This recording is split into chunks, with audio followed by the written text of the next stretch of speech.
The chip shortage. That chip shortage. 疫情期的供应链短缺推升起高物价，加上对俄制裁的冲击，引发能源危机，凸显出全球化的牵一发而动全身。What we're seeing here is the consequence of Europe's allowing itself to become so reliant on Russian natural gas and oil. 这一连串的打击，让各国政府还有企业都重新思考全球化带来的利弊。After this crisis, I think it's going to be very difficult for policymakers to re-engage with the rest of the world. And by the way, the rest of the world is going to have a hard time re-engaging with us.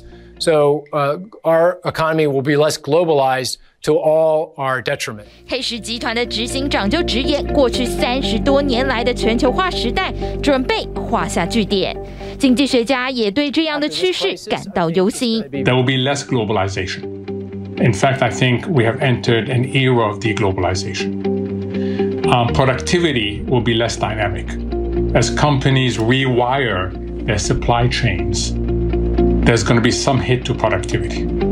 There'll be higher industrial concentration that tends also to be bad for productivity. 去全球化的浪潮并不像海啸瞬间来袭，其实早就见到端倪。Look at the way that the U.S. and Europe were vaccinated first. Look at some of the dynamics around then China with their Made in China 2025. That's not about let's broaden and diversify our economy. It's let's protect China and put China first in terms of the global internet and cybersecurity and making sure that China is not on the wrong side of nanotechnology. 根据经济学人的分析，2008年到2019年，世界贸易相对于全球 GDP 下降了大约5个百分点。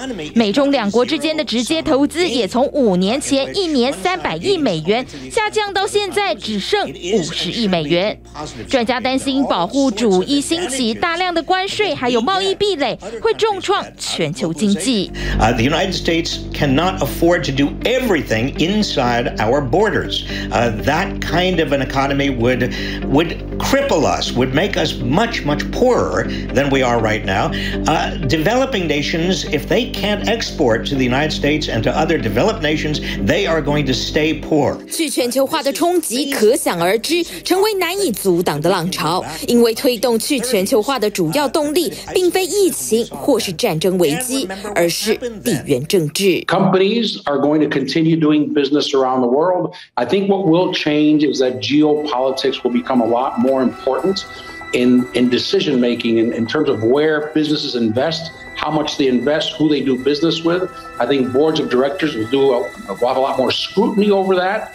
And geopolitics will enter the boardroom in terms of risk analysis. 专家预测，未来经济集团的运作模式会取代全球化，各国会在关键原料上减少对理念不同国家的依赖，民主经济市场与专制经济集团将壁垒分明。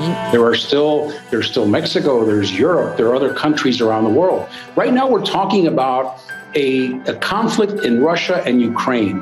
What boards will be looking at is whether this expands and how far it expands. People talk about this is like the Cold War. Instead of communism and capitalism, it's democracies versus authoritarianism. 经济学家警告，政治操纵经济导致全球化逆转，可能会让已经恶化的通膨再进一步升级。也呼吁企业保持采购来源的多样性，减少供应链大洗牌造成的影响。TVBS 新闻综合报道。